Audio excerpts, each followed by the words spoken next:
আসসালামু আলাইকুম। সুপ্রিয়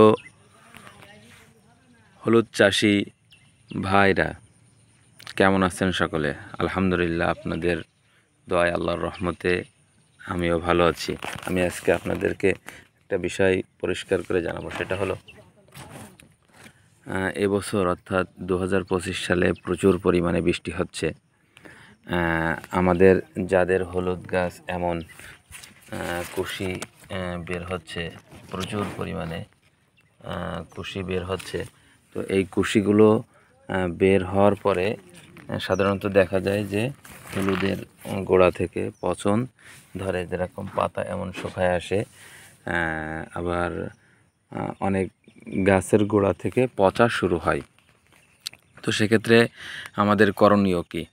বিশেষ করে গোড়া পচা বা আপনার পোকা লাগা সমস্যাগুলো দূর করার জন্য সবথেকে ভালো সলিউশন হলো আপনার, আমি কোনো কোম্পানির বিজ্ঞাপন দিচ্ছি না, যেটায় ভালো ফলাফল পাওয়া যায় আমি অভিজ্ঞতার আলোকে বলছি। যেরকম পচা রোগের জন্য সবথেকে ভালো ফলাফল পাওয়া যায় সেটা হলো আপনার সিনজেন্টা কোম্পানির অ্যামিস্টার টপ। যদি এটা হলুদ খেতে দেওয়া যায় প্রত্যেক সপ্তাহে অথবা 10 দিন পর পর, তাহলে পচা রোগের যে সমস্যাটা আছে, গোড়া পচা বা গাছ আপনার পচে যাওয়া, এমন রোগ থেকে অনেকটাই নিরাপদে থাকা যাবে আশা করা যায়।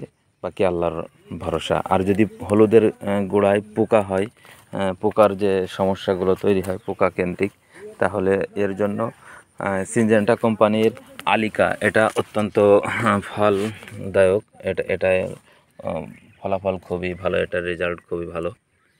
তো আমরা খেয়াল করব যখন আমাদের এমন কুশি আসবে, তখন যেন আমাদের গাছে পোকা না লাগে বা পচা না লাগে। এজন্য আমরা 10 দিন বা 1 সপ্তাহ পর পর আমরা সিনজেন্টা কোম্পানির আলিকা এবং অ্যামিস্টার টপ দুটো একসঙ্গে মিক্স করে আমরা হলুদ খেতে স্প্রে করব। এরপরে যখন গাছ সম্পূর্ণরূপে বড় হয়ে যাবে, গাছ আর বাড়ানোর প্রয়োজন হবে না, তখন আমরা সিনজেন্টা কোম্পানির ফিলিয়া এটা দিব, যাতে করে গাছ সতেজ থাকে এবং আপনার হলুদ নেমে যায়। এজন্য সে সময় অ্যামিস্টার টপ, আলিকা এবং ফিলিয়া এই তিনটা একসঙ্গে স্প্রে করব।